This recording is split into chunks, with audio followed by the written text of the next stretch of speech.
Welcome to Real Conversations with Patricia Baranovsky-Schneider, the podcast that takes you on a journey around the world to meet some of the most inspiring and accomplished individuals. Discover their stories, uncover invaluable business lessons from their paths to success, and gain exclusive insights on how to apply their strategies to elevate your life and business. I'm your host, Patty Baranovsky-Schneider. Today I'm joined by JoJo LaRiccia, a video strategist who assists business owners to create professional videos that attract their ideal client. So welcome, JoJo. Tell us a little bit about yourself. Hey there, Patricia. Oh my goodness, where do I begin? Well, I am 70, as we discussed in the beginning. Amazing. And I was born in the Italiano section of Boston called the North End. I now live in Somerville, Mass, which, by the way, is the third largest city in New England. Wow. 52 languages are spoken in Somerville. Wow. I have one of the longest driveways, and I'm not kidding. And they just built 6 new subway stations that took over 10 years and cost over $1 billion to alleviate the traffic. But that did not help. Oh, no. Nothing ever helped. I thought New York was bad, but wow. Well, New York is a small little thing, but yeah, wow, that's a lot of people. Yeah. Wow. So now tell us, you have such a dynamic background, from creating professional videos to hosting a podcast and even winning multiple Emmy Awards. So can you tell us what led you to work in media and content creation? Sure. I am 11 years old and I belong to a local teen center. Okay. And I remember telling the gentleman who ran the teen center, I need to learn photography. And I kept saying, where can I take a photography class? I need to learn photography because I grew up in a family. I was the youngest of 4. Okay. My older brother just started in seminary. He was going to be a priest. Okay. So my father bought a camera, gave it to my older brother, Sal, and said, I want you to document everything about your brother's journey on becoming a priest. Nice. And I saw my brother and my brother is a phenomenal photographer, but he didn't know anything about photography, but he was doing really well. He just had an eye. And I kind of got the bug. I said, I want to learn how to do that. Right. So I found out about a photography class at MIT. Okay. And I took my bike over there with my friend Petey, and I knocked on the door and I said to the professor, I said, I heard there was a photography class and I want to take it. And he looks at me and he says, you can't take this class. You're a kid. You're not an MIT student and you didn't pay for tuition to be here. And I looked at him. I said, you think I rode my bike here 2 miles to hear you say no? I don't think so. He caved. He didn't know what to do with these kids. My friend Petey was just listening. Anyway, he turned to a few people that were in this classroom, dark room, and he said, do you mind if these kids join us? It was 1965. So it was like no big whoop. Yeah. So I ended up taking the class with my friend Petey. I got my first SLR camera. Got an A for the course, didn't get a credit because we're not college students. Convinced my parents that I should build a dark room in the basement, got all these chemicals. And I learned at a very young age the power of people saying yes. And that's where it all began. It eventually went from photography to video, and then COVID happened. I just jumped like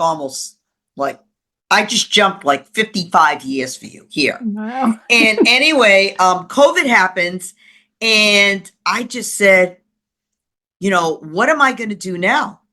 And the TV stations were saying, we need content. And I said, we can't go out amongst the people. Right. What am I going to do? And they said, figure it out.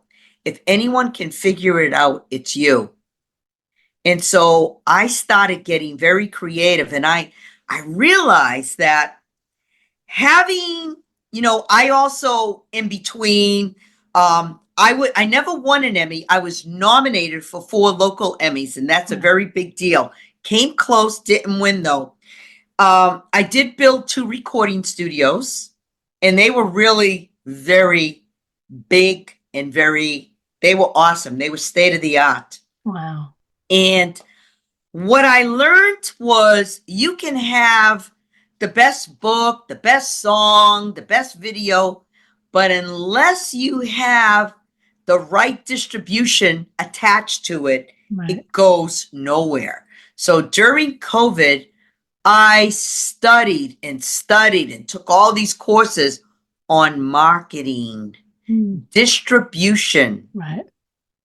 And that's the add value that I have now. Not only am I able to write scripts for people, Right. and I do this remotely and film them in 4K, which is double the amount of HD. Right. But I also film them, and we do a custom design edit. Right.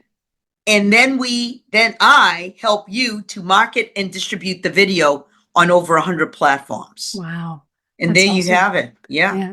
It's funny because as you're talking, because I do IR, PR, and marketing, and the first thing I'm thinking too is, okay, you got the product. Now, how do you get it out there? So that's awesome because it's true. You could have the greatest thing in the world, but if nobody knows about it, so what? Yeah, good stuff. Now tell us, your tagline is be seen, be heard, and be remembered. So what's the key to creating video content that truly resonates with an audience? The key is to create, when people see or hear your content, there's got to be some kind of emotion attached to it. The best, if you're going out, let's say to buy a vacuum cleaner, the best time to get it is when you need it, right?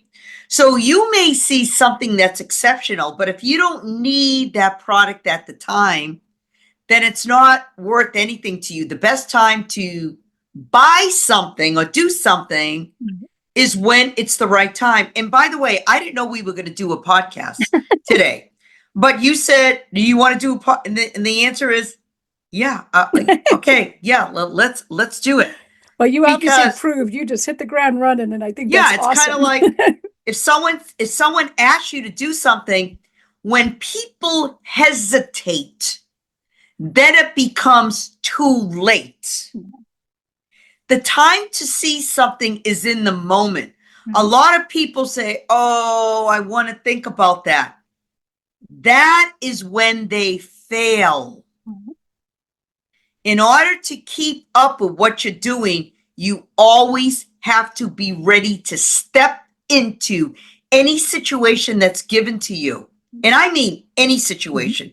When you asked me if I wanted to do a podcast, what did I say? I didn't know we were doing it, but sure. Okay. Yeah, okay, let's do it. Let me put on my lipstick and let's go. Yeah, you That's always awesome. have to be ready. Yeah. Always ready, ready, ready. Yeah. I agree 100% because you snooze, you lose. That expression came from somewhere, but yeah. Yeah, absolutely. When I was going to Berklee College of Music, and I flunked the audition, by the way. This was 1976. Paul Schmeling, I did the audition. I played the piano, and he said to me, "You're awful." I went, "Oh my God, I'm so nervous. I can't even play." No, I couldn't. This was 1976 in December. And he said, "But we have a shortage of women at the college." This is a true story. And when I went to Berklee, there were 77 women and over 2,700 men. Wow. And I knew, because I was in an environment with a lot of men, I had to be a lady at all times. Right. There was no wiggle room here. And in order for me to become a great musician, I had to do something, what we call add value. What can I do to learn from people that are better than me? And what I did was, I knew that, because I had a business also where I was working and selling balloons and novelties and t-shirts on Boston's waterfront in front of the New England Aquarium. And I knew that I knew how to make sales. So I was able to get the best gigs the highest paid gigs in Boston. So every musician, and I mean all the good ones, wanted to work with me. Not only did I get the best gigs, but back in the day with Berklee College of Music, you had what they called a real book. And a real book was your music in your key for all the musicians. I wrote out charts in my key for all the musicians. So I was detailed oriented. I had all the music organized in my key, and I had the gigs where the musicians could get paid. I also had the sound system where I set it up. I got the gigs. I had the real books. I had the sound system. I had the money to pay them that night in cash at the end of the gig. It was a win-win. So I became a really good singer because I work with the best. So whatever you do in life, you have to have add value. What can you do that's different than everyone else doing what you're doing? Yeah, that's true. I mean, you're just amazing. Everything you're saying, I'm like, wow, you are just like that person that everybody aspires to be, So everybody, great mentor here. Now tell us, for business owners who may be new to video marketing, what are some of the beginner tips that you suggest for them to make their first videos effective and engaging? Just get out there and do it. But I'm going to tell you, the people that I work with have all worked in the industry between 30 to 40 years. When people say, oh, I want to do my own videos. Oh, AI is going to do it. And I'm saying, good luck with that. Yeah. Okay. You only get one chance at a first impression. If you want to be the best, you work with the best. If I want to get a roof on my house and I have a slate roof, I go to a roofer that knows how to work with slates. You just get out there and just do it. I'm still learning stuff. And I've been in my industry for 59 years. I worked for 19 years without getting paid. Wow. I put in, and I documented, I'm into data. I put in over 60,000 hours. Wow. Interviewing hundreds of people on TV. And a lot of people say, oh, I want to do what you do. And I say to them, are you willing to put in the sweat equity? I've traveled around the world, schlepping equipment, filming everything and everyone. And most people say, no, I wouldn't work for nothing. How did you do it? And I says, well, you always have to have one foot on the ground. You have to be grounded. It's good to pursue your creative career, but have a job where you have money coming in. If you just sit back and say, oh, the money's going to pour in, it doesn't. It doesn't. Wow. I mean, it's so many people think that. And I know some people, they're set in their ways. They think that they're the greatest in everything. And nobody wants to ever say, well, I don't know, can you show me? And same with like even doing podcasts. I've done podcasts with people in the same industry as me. People say, oh, but that's competition. We're learning from each other. Maybe they do something I don't do. Maybe I do something. I learn from one another. And the world's a big place. There's plenty of work out there for everybody, but people need to swallow a little pride. You're never too, like you're a perfect example. You're never too old to learn. I mean, and things change. Like I was just dealing with someone recently and they're such a creature of habit. They've been doing the same thing for 35 years. And like, but if it isn't broken, don't fix it. I get that, but you have to change and evolve with the times. You don't have to reinvent the wheel, but just change it a little bit, and it's just like you're learning from one another. It's like, let me help you, help me to help you. Like for instance, when I work with people, I'll make suggestions for a microphone. I'll make suggestions for lights, and that keeps changing every day. You have to keep up with what's going on.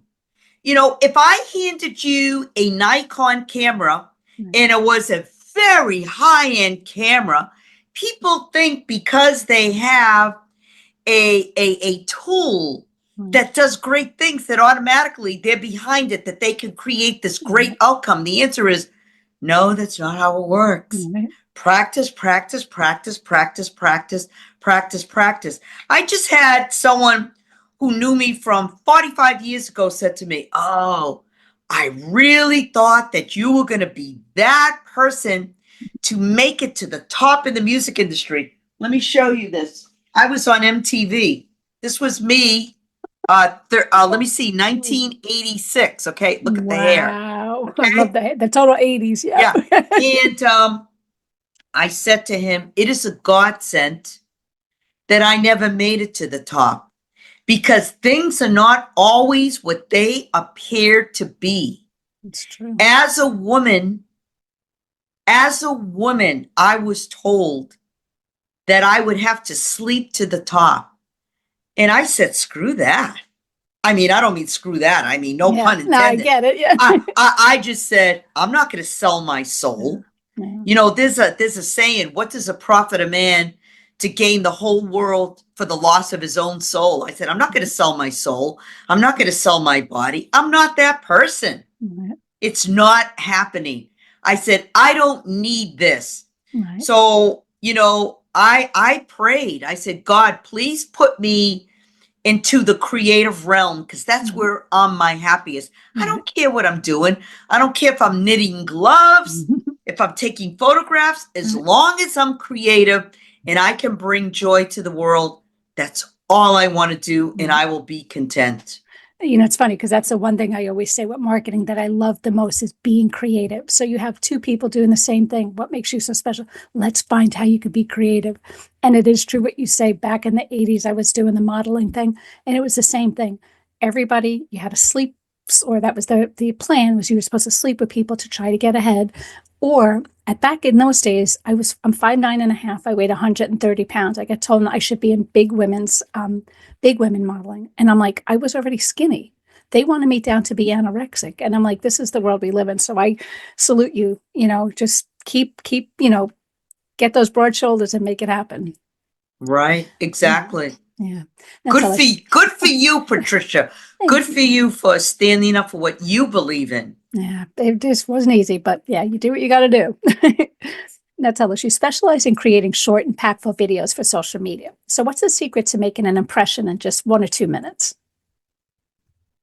You know, there is no one formula. I've been interviewing people on TV, and well, I guess I was always that kid in school. I remember being in the first grade and the kids would poke me on the shoulder and they would say, ask the teacher, ask the teacher. I learned at a very young age, and I was told, you ask people a lot of questions and they answer it. So asking the right questions is the secret, because you need to have a good story. When videos are created, it can't just be a bunch of facts. Stories sell. I remember taking my mother to the movies and I'm saying, wasn't that movie great? And she said, no, it was awful. I said, why? The effects were great. She said, there wasn't a storyline. It's the same thing. No matter how short your video is, it has to tell a story. There has to be a beginning, a middle, and an end. And it's asking the right questions. And that takes practice, practice, practice. You're not kidding with that. I mean, it is true because, you know, everybody's nowadays is all doing the same exact thing. You know, like you see probably during the podcast, everybody under the sun is some sort of life coach and blah, blah, blah. But, you know, what makes you unique? What makes you different? And tell that story, because people are just going to say, oh, yeah, the same thing as everybody else. But you have to tell a story. And like, I love, like, we had a quick, 3-minute story about you. And I'm just sitting here like floored. I'm like, wow, that makes me really want to get to know you even more because you have such an interesting story. But had you have just said, oh, yeah, my name is, you know, JoJo, let's get started. Okay. You know, but now you told me your story and I just love this. And it brings people closer to you. So I agree 100%. Yeah, someone asked me recently on a podcast, what is the success of someone being successful? And I'm saying it's really simple. You have to keep the balance of the mind, the body, and the soul. Everything's got to be in balance, all in check. If you are nurturing too much of your body and you go out of balance, you have to take care of physically your body. You have to sleep right, eat the right things. Your mind, it's what you take in, it's what you listen to. Right. People are addicted to the news, and the news can be a buzzkill. It can really suck your energy and drain you. Right. So we have to be mindful of what we absorb, what we eat, our sleep, and then there's our soul, our spirit. It doesn't matter what your connection, what your religion, but find a way to connect with something greater than yourself.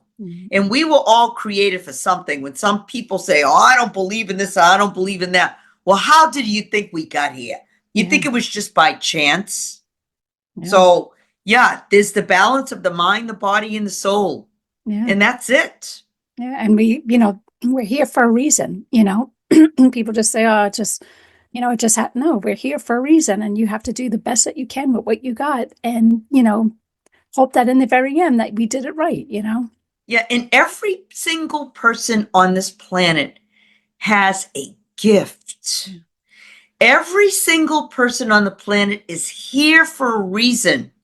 It might be something as small as you go to work every day and just to smile at someone that may need that smile may be the gift that you have. It may be something as simple for cooking a meal for someone day to day that really needs your help. Do something outside of yourself and watch the universe just open its doors. It's so inspirational. Now, tell us, core values, they're important to you. You ask yourself, is it kind, necessary, and true? So how do these values shape the work that you do with clients? Well, some people like to gossip. And is it kind? Is it necessary? Is it true?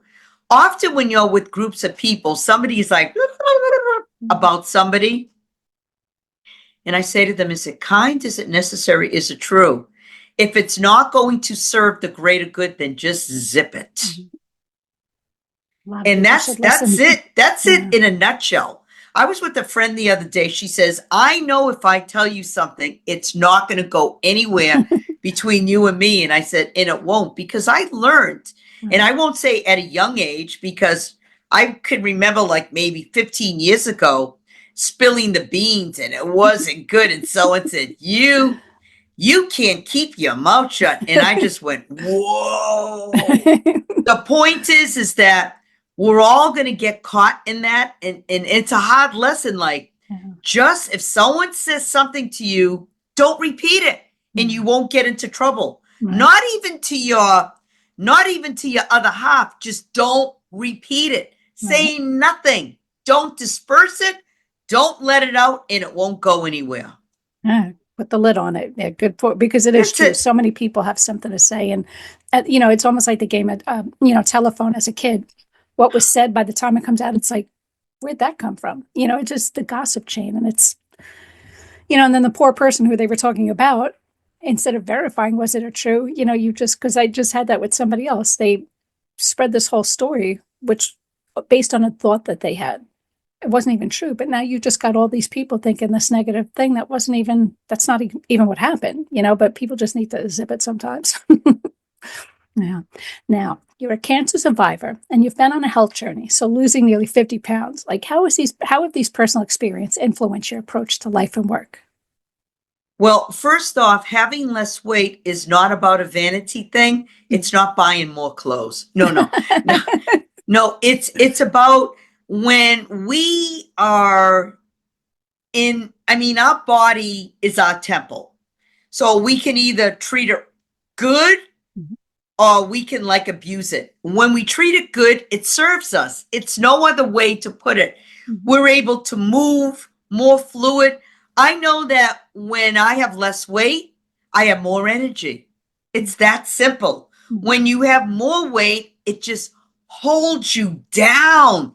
It's like a weight. So having extra weight is like carrying an anchor. And who wants to take all that extra weight around?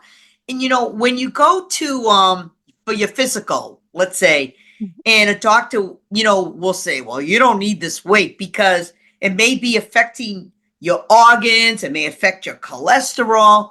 It affects your brain. It affects your sleep.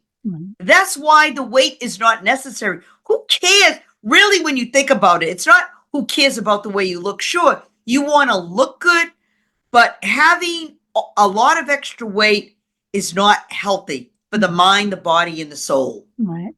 No, I agree 100%. And, people who focus on that, aren't looking at the big picture unless it's a health reason. But so many people now with the vanity and, they just have to be skinny. It's how you feel. You don't have to be, because whatever the doctors back in the day, but they felt, like I said, 135, I was considered big.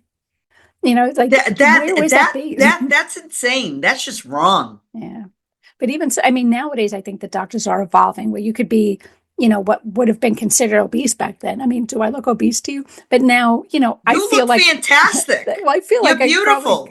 I thank you. Likewise, but I feel like I could probably, be okay to lose about 10 pounds, but I'm still not considered obese. I think they're finally coming up at the time saying, okay, this is a normal weight, because that's what's running people to anorexia. It's, you can't call somebody fat when they're just normal, and not everybody's the same.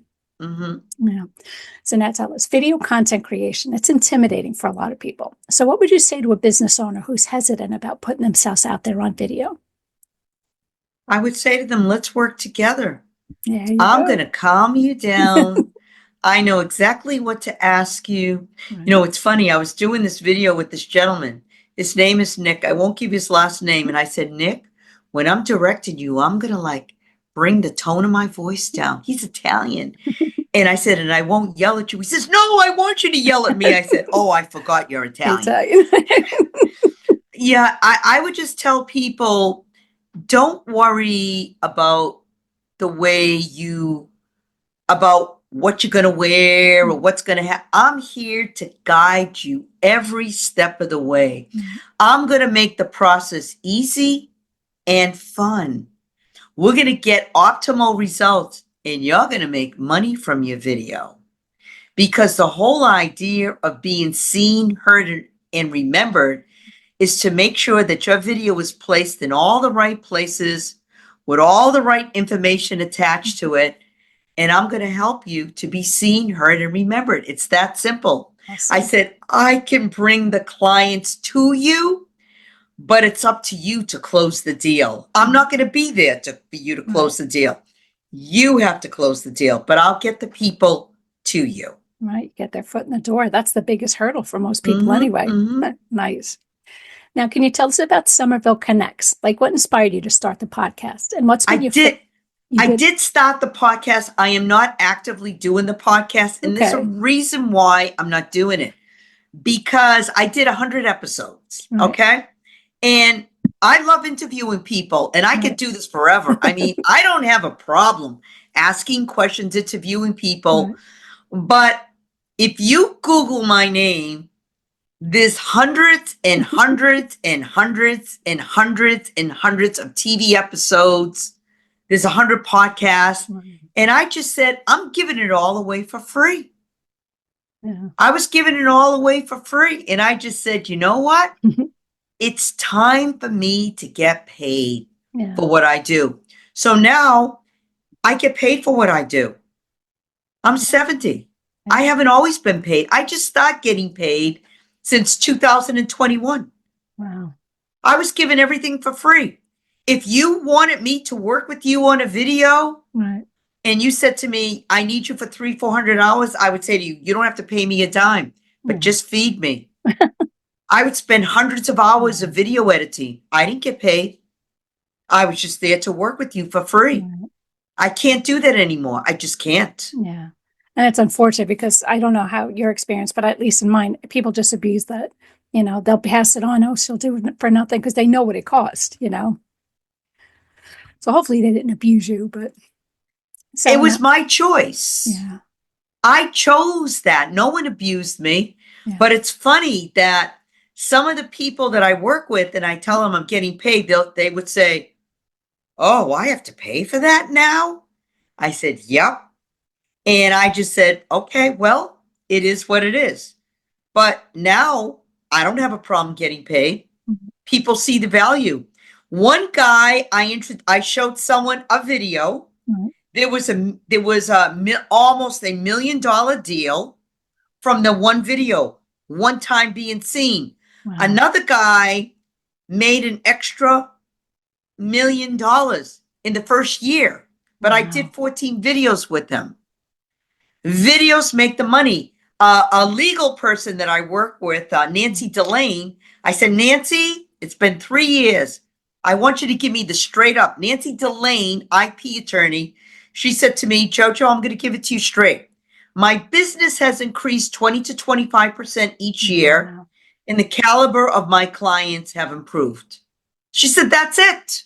I said, is that good? She said, hell yeah. That was it. Wow. Hell yeah, she said.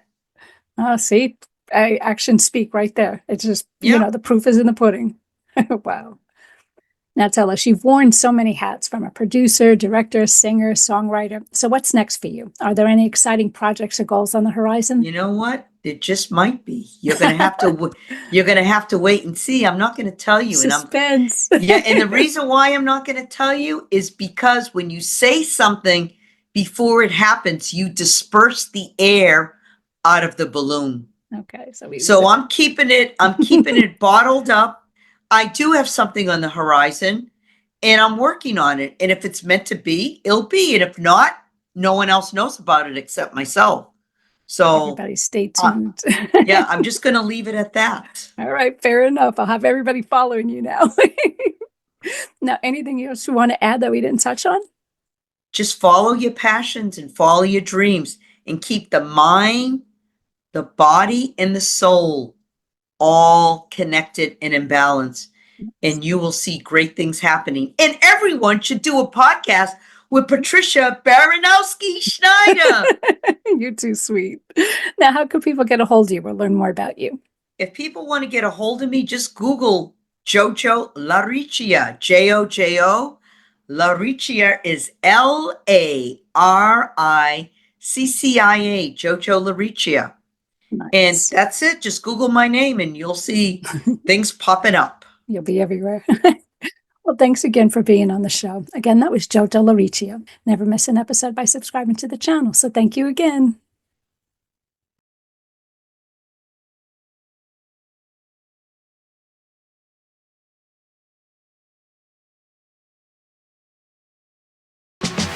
Thank you for listening to Real Conversations with Patricia, talking with some of the most brilliant minds on their journey to success and their recommended strategies. Please leave your feedback and visit pristineadvisors.com to get the latest and greatest business advisement on the planet.